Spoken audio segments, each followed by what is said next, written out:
Today, at 15:45 hours, India conducted 3 underground nuclear tests in the Pokhran Range.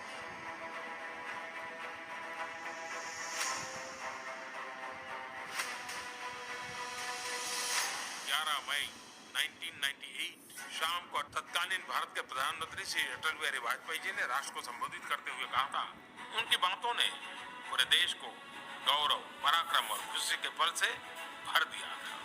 विश्व भर में फैले हुए भारतीय समुदाय में एक नए आत्मविश्वास उजागर हुआ। 11 मई 1998 भारत के पश्चिमी छोर पर राजस्थान के पोखरण में परमाणु परीक्षण किया। कि हम परमाणु हथियारों का प्रयोग करने में पहल नहीं करेंगे। No first use. एटमी हथियार रक्षा के लिए भी हो सकते हैं। दुनिया की नाराजगी के बाद, इकोनॉमिक सेक्शन लगने के बाद, हर प्रकार के आर्थिक घेराबंदी करने के बाद, अटल बिहारी वाजपेयी के नेतृत्व में दम था कि 13 तारीख को दोबारा न्यूक्लियर टेस्ट करके दुनिया को बता दिया हम झुकने वाले लोग हैं। जब आप एक देश के रूप में मजबूत होते हैं, आप सबके साथ शांतिपूर्ण रह भी सकते हैं। 1974 में भारत ने अपना पहला परमाणु परीक्षण किया, लेकिन दूसरे परमाणु परीक्षण की बात ही कुछ और थी। दरअसल भारत ने 1998 में अमेरिका की सैटेलाइट की निगरानी से बचकर लगातार 5 परमाणु परीक्षण किए, जिसने पूरी दुनिया को हिला कर रख दिया। या यूं कहें कि इस परीक्षण ने ताकतवर देशों की नींद उड़ा दी थी। लेकिन ये काम इतना भी आसान नहीं था। तो चलिए जानते हैं कि इस परीक्षण को सफल बनाने के लिए क्या कुछ किया गया। हाय, दूसरा परमाणु परीक्षण किसी फिल्मी कहानी से कम नहीं है। यहाँ लाइट, कैमरा, एक्शन सब कुछ था।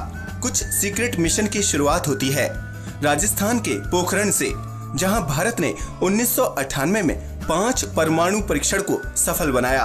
ये बात है उस दौर की जब अटल बिहारी वाजपेयी देश के प्रधानमंत्री थे।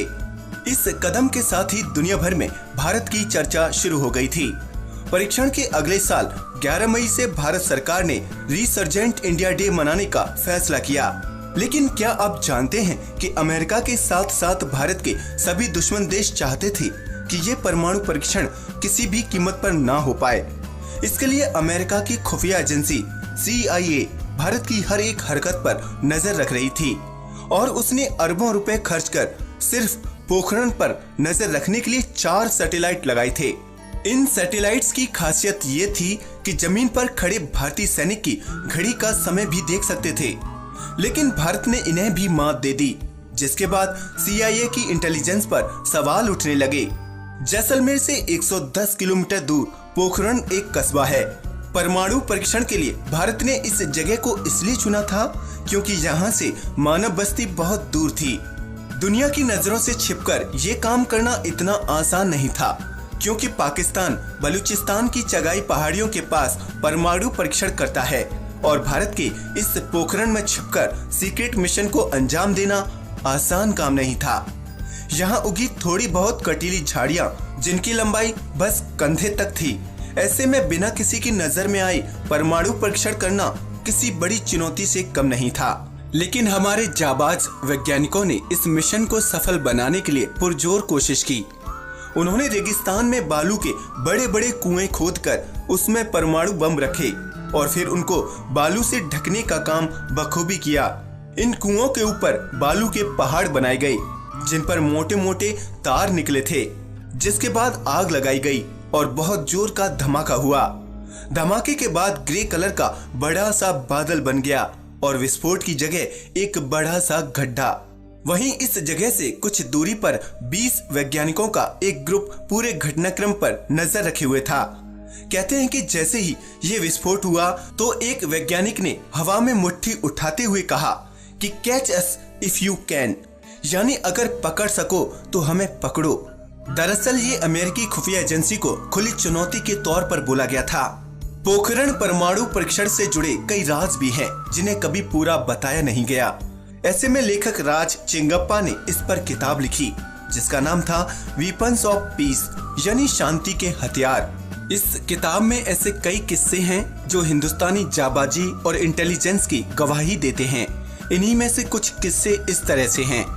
इस परीक्षण को सफल बनाने के लिए इंडियन आर्मी की मदद ली और आर्मी की 58 इंजीनियरिंग रेजिमेंट इस मिशन का हिस्सा बनी। रेजिमेंट के कमांडेंट थे कर्नल गोपाल कौशिक। इनकी देखरेख में परमाणु हथियारों का परीक्षण किया गया। उन्हें इस मिशन को सीक्रेट रखने के लिए कहा गया था। इस मिशन में DRDO के तत्कालीन चीफ APJ अब्दुल कलाम और AEC के चेयरमैन R चिदम्बरम शामिल थे। साथ ही इन दोनों संस्थाओं के 80 वैज्ञानिक भी, जो परीक्षण स्थल का जायजा लेने आते जाते रहते थे। किसी को इन पर शक न हो, इसलिए इन सभी को आर्मी की वर्दी में परीक्षण स्थल पर ले जाया जाता था। इस परीक्षण से जुड़ी एक खास बात ये भी है कि यहाँ सभी को उनके नामों की बजाय कुछ और नाम दिए गए थे। इस दौरान इन लोगों के इतने सारे उपनाम हो चुके थे कि एक वैज्ञानिक ने मजाक में कहा कि वैज्ञानिकों के लिए नाम याद करने के बजाय अपने फिजिक्स के कैलकुलेशन करना ज्यादा आसान है। बताया जाता है कि जिस फील्ड में परीक्षण किया जाना था वहां दिन में स्पोर्ट्स एक्टिविटीज आयोजित की जाती थीं और इसमें सेना के जवानों के साथ वैज्ञानिक भी सैनिक वर्दी में हिस्सा लेते थे।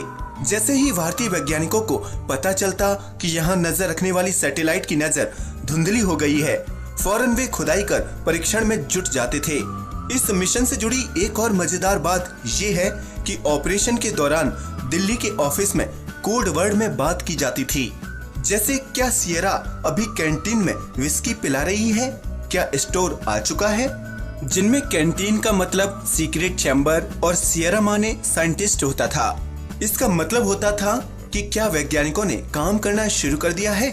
इसी तरह DRDO की टीम को चार्ली, BARC की टीम को ब्रावो और मिलिट्री को माइक कहा जाता था। परीक्षण के सामान को सबसे छिपाते हुए आलू प्याज के ट्रकों में लाया जाता था। इस मिशन को ऑपरेशन शक्ति का नाम दिया गया था।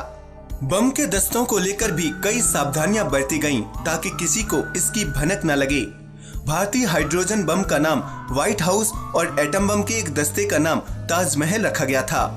इनके अजीबोगरीब नाम रखने के पीछे अफसरों का ये मानना था कि जितना अजीब नाम होगा याद रखने में उतनी ही आसानी होगी। हालांकि ये नाम डिप्लोमेटिक तौर पर बहुत ही विवादास्पद नाम थे।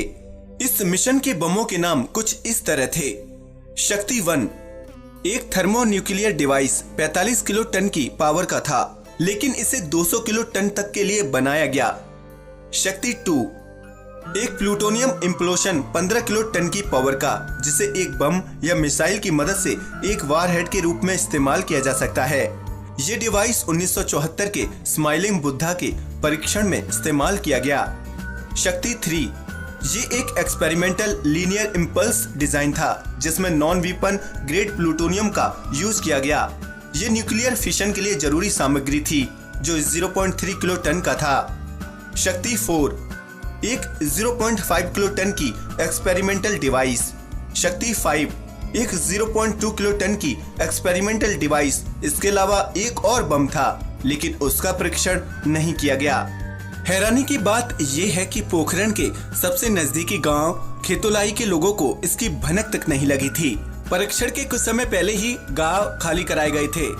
इससे पहले 18 मई 1974 को भारत ने अपना पहला परमाणु परीक्षण पूर्व प्रधानमंत्री इंदिरा गांधी के दौरान किया था, जिसका नाम स्माइलिंग बुद्धा था। दूसरे परीक्षण की सफलता पर भारतीय जनता ने इसे खूब सराहा, लेकिन दुनिया के दूसरे देशों की तीखी प्रतिक्रिया थी, जिसके बाद भारत पर कई प्रतिबंध लगाए गए।